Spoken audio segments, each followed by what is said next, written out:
Welcome back to Torah on the Go. Whether you are working out or walking your dog or stuck in traffic, we are glad that you are spending time with us, the clergy at Valley Beth Shalom, to learn a little bit of Torah.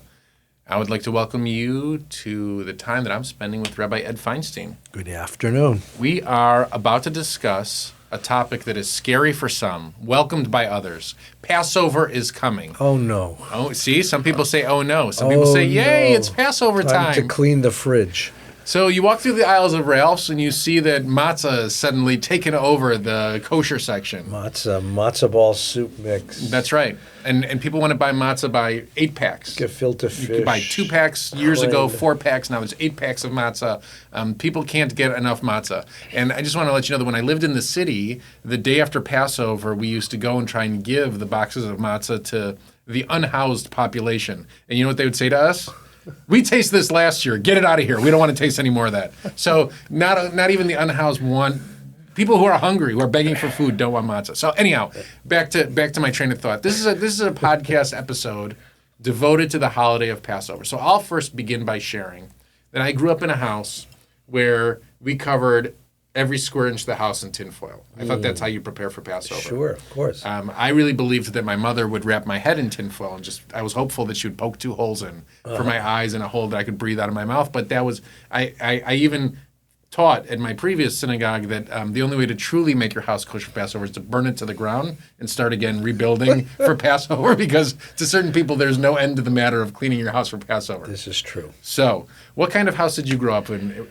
My mom and dad owned a bakery. So, Yeah. So the Passover, first of all, was the only week of the year they took off. So we had family time. We went to Disneyland together with a backpack full of Pesach food, right? Same thing. We cleaned everything. Yeah. We didn't cover anything with tinfoil. We had boards and stuff that went on top of counters, and everything got scoured. Right. Everything got cleaned out, and then the dishes got changed. And I'd wake up in the morning as a kid to new dishes, to the Pesach dishes, which were like seeing old friends I hadn't seen in a year. Right. And the whole diet changed, of course. You didn't have cereal, you didn't have bagels, you didn't have pizza.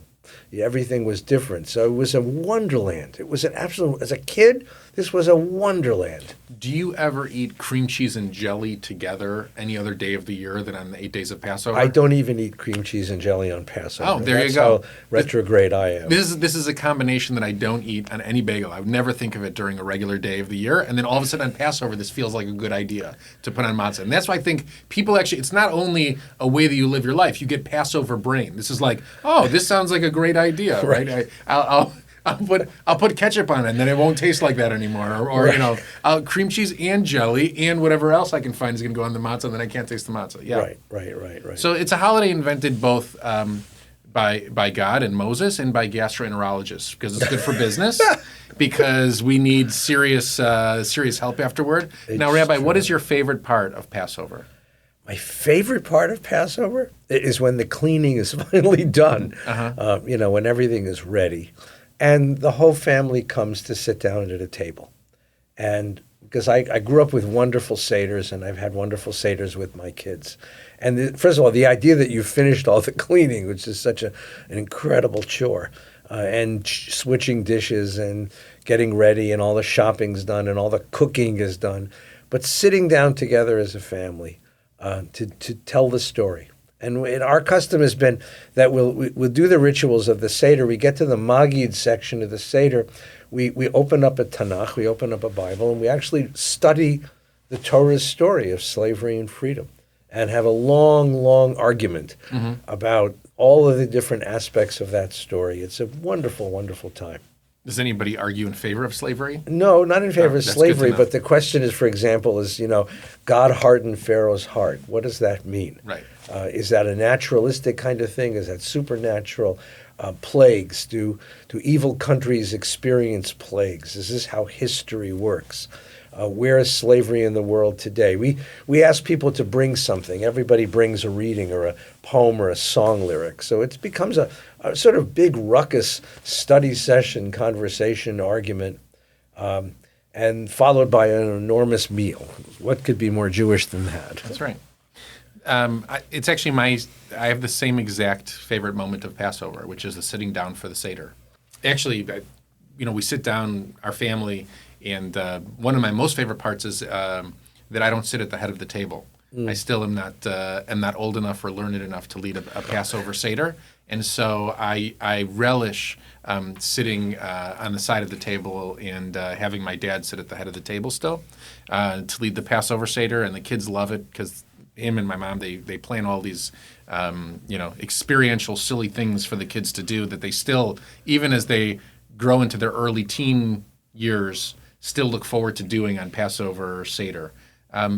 But my favorite moment is actually when we open up the door, when we all go to the door. We open up the door and we sing Eliyahu Hanavi, and it feels like this wonderful moment. It feels like in that moment, it always feels like we're participating in the narrative. Yeah. Like Jews on that evening must have opened their doors under the protection of the lamb's blood on the doorway, right, to gaze out at the world, right, and to invite history in, and to express a faith in the future. That's exactly right. I've always when I was 17 years old, before I understood that the seder didn't end when my father and uncle loosened their belts and complimented my mom on the seder and fell asleep. That instead, what happened at that point, we got to the second half of the seder. Right. The second half of the seder, the first half of the seder is about the exodus that was. The second half of the seder is about the exodus that will be. That's right. And it's all messianic. And the joy of that second half of the seder, of saying, I still believe in a better future. I still believe that something is coming. And then when you finish all of that, you get to the songs at the end. And I learned a custom at the table of my teacher, Rabbi Neil Gilman, of blessed memory, which I have now spread around the world in his name, which is we do Chad Gadya, and we make all the sounds. So someone at the table is the goat, meh, and someone is the cat, meow, and someone is the dog, who let the dogs out, and the stick and the fire. And you go around the table, and having had 4 cups of wine, this now becomes something you want to do. And I've done this now thousands of times. It's the most joyful, wacko, crazy way to celebrate the Seder, to end the Seder, because everyone is giggling hysterically as we go through it. One year, our congressman, Brad Sherman, was at the table, and I asked him to play the Angel of Death. He stood up and he said, I have a subpoena for you. And it was something we've never forgotten. He's been immortalized at my Seder table. So it's just it's amazing how the Seder starts with something so deeply, deeply painful and serious as slavery and freedom, and ends with something so wonderfully goofy as Chad Gadya.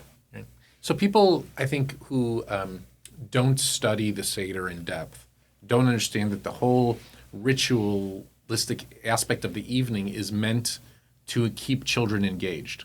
Yeah. Hyperactive grown-ups. And hyperactive grown-ups. ADHD right. grown-ups, right. But the whole question that the rabbis ask is, how would one keep children engaged in this long storytelling experience? And different aspects are brought up, like fun songs. The afikomen is invented as a reward. The question of what the afikomen is really meant to be is a whole thing that's talked about and studied. And so, if your seder is not fun, I always talk to people about this. Has one really fulfilled the obligation of the seder?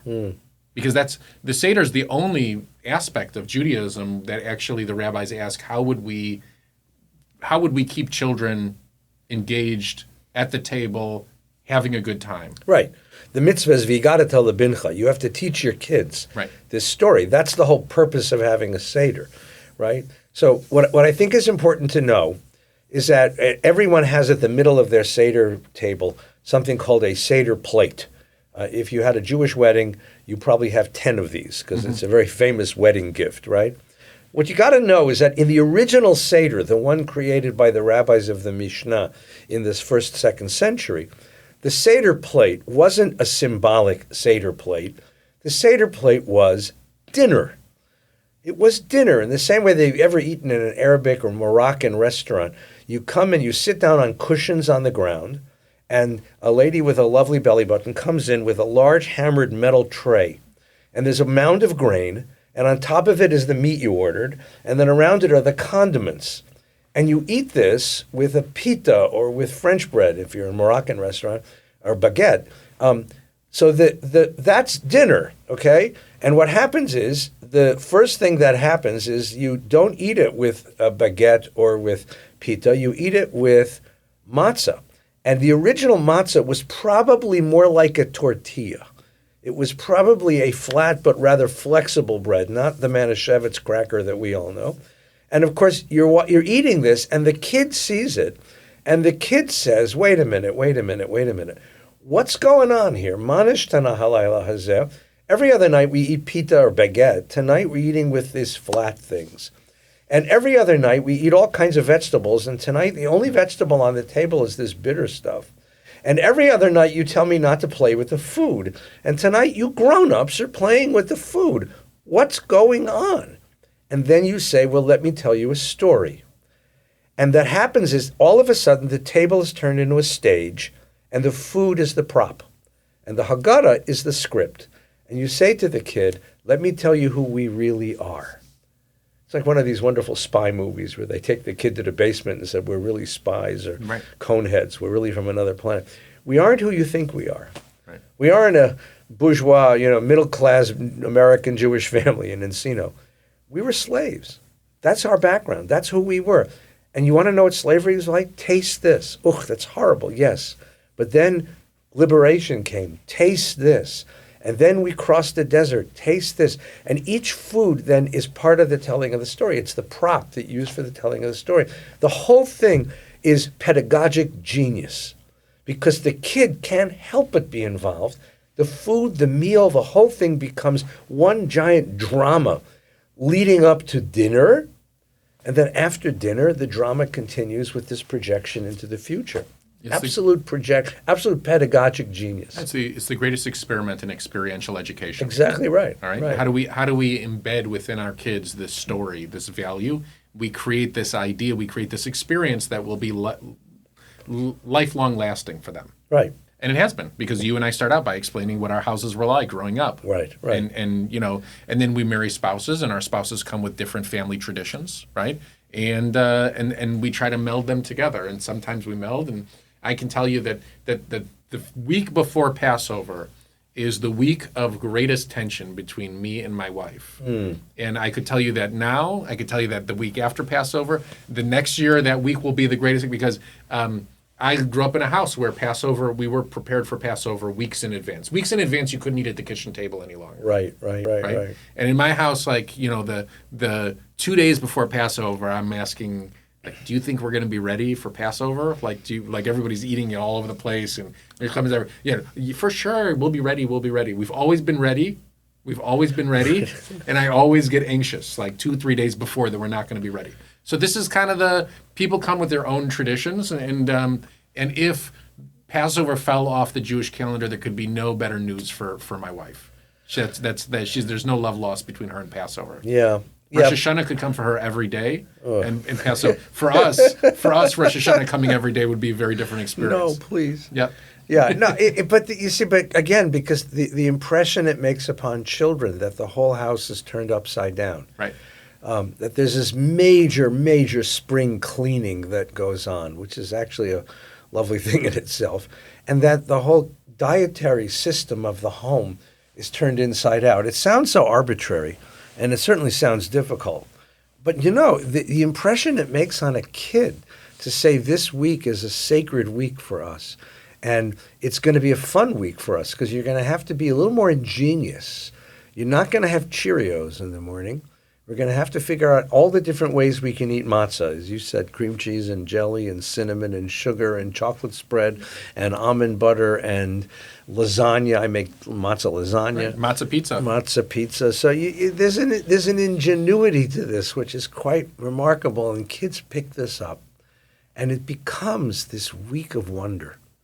And it's not a small thing to create that for a kid in the course of life. And then it has the story attached to it, which is just so remarkable. in a previous episode, I talked about my troubles with Dayenu. That always makes me laugh.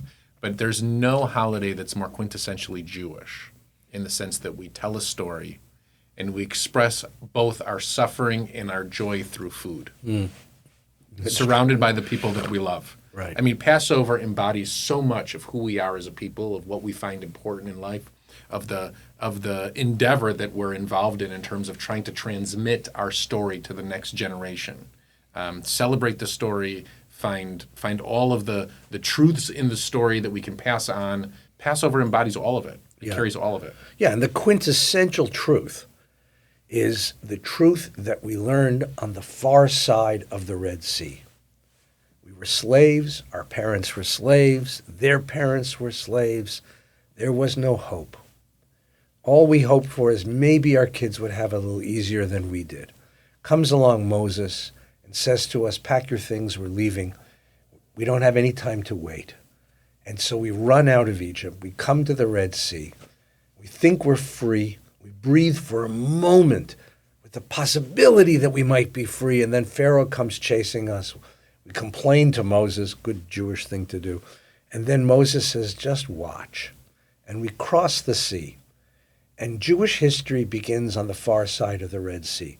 Because at that moment, when we realized Pharaoh wasn't chasing us, and we looked out at the vast expanse of the world ahead of us, we realized that God has plans for us in history, and that history isn't random, and that power doesn't always win, might doesn't always make right.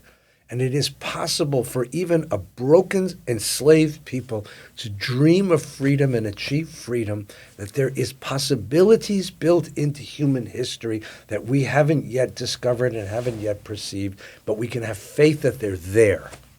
That's when we stop, by the way, sing your favorite song, Dayenu. Dayenu, right. And we eat dinner. Right. And so the dinner is eaten at that one point in the storytelling that is, I think, the quintessential point. This is our model of history. You want to know what it means to be Jewish? It means to have faith that history has possibilities.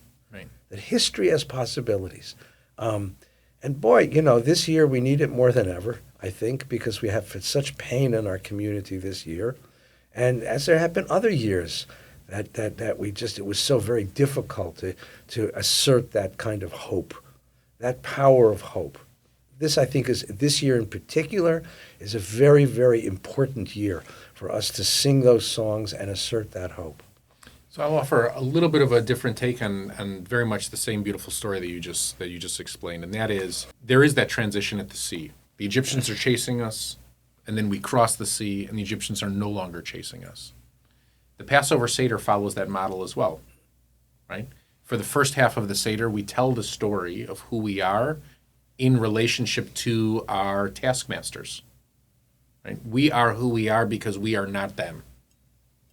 We are slaves. They have power. We are powerless. We are not Egyptian. That's who we are as Jews. We're not them. We're not them. We're not them.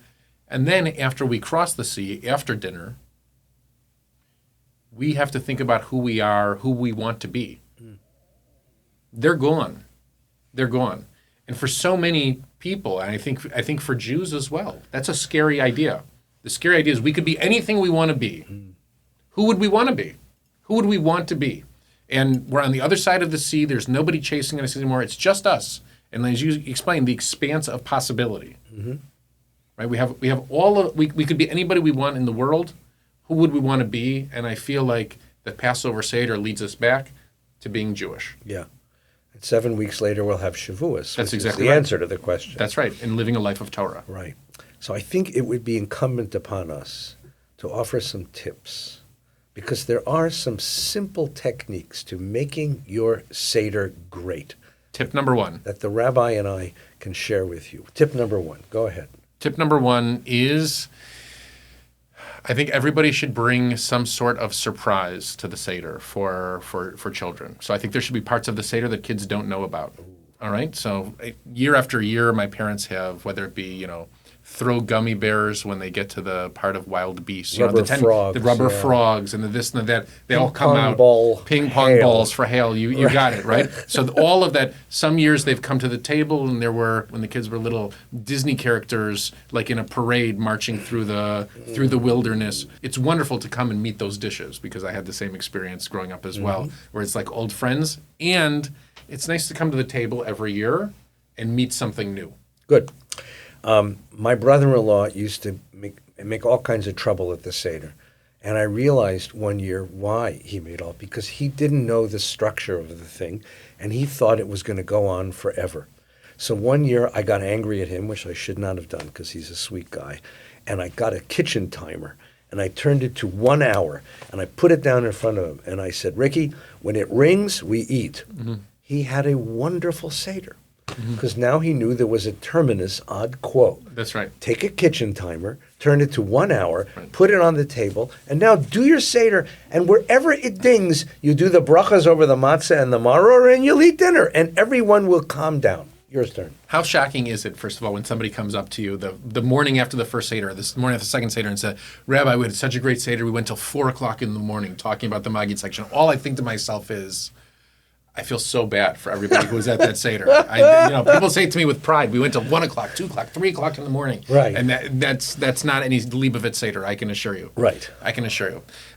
The second part that I want to say is bring joy to the Seder. Yeah. I feel like people make it an intellectual exercise, and I understand why people do that, because people want to feel like they're engaged in the story. There's traditions that we find new discussion points, new topics to talk about. It's supposed to be fun. It's supposed to be fun. Bring joy. And so if you are planning a Seder and you can't imagine the joy, then stop and figure out how to bring the joy.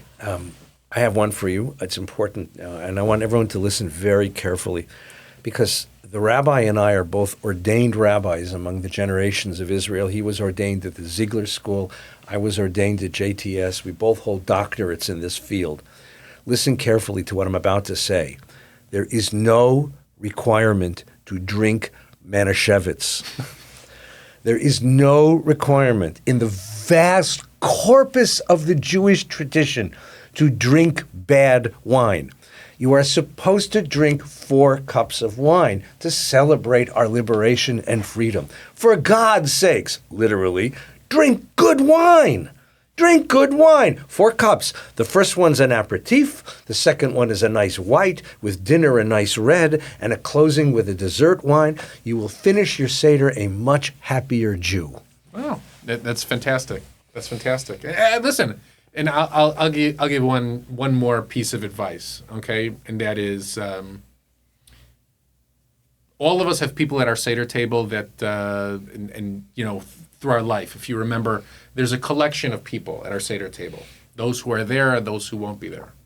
Those who were there when we were children, those that we still carry with us to the Seder table. They're our extended family. They're people that we choose. They're people who we don't choose, who show up every year to our Seder table.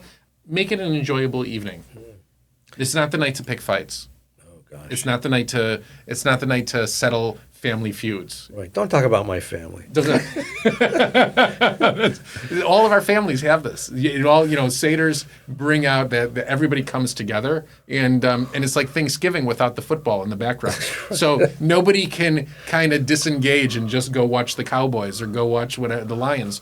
This is a moment where people face each other for the entirety of it. And listen, so that's my last tip is make it an evening of shalom bayis, an evening of peace in the home. Amen. So that everybody can enjoy it. And we want to wish you a Chag Sameach. A beautiful, Chag Sameach. happy, healthy Pesach. On behalf of all of us at Valley Beth Shalom, have a wonderful, wonderful, meaningful Passover Seder. Chag Sameach. Chag Sameach.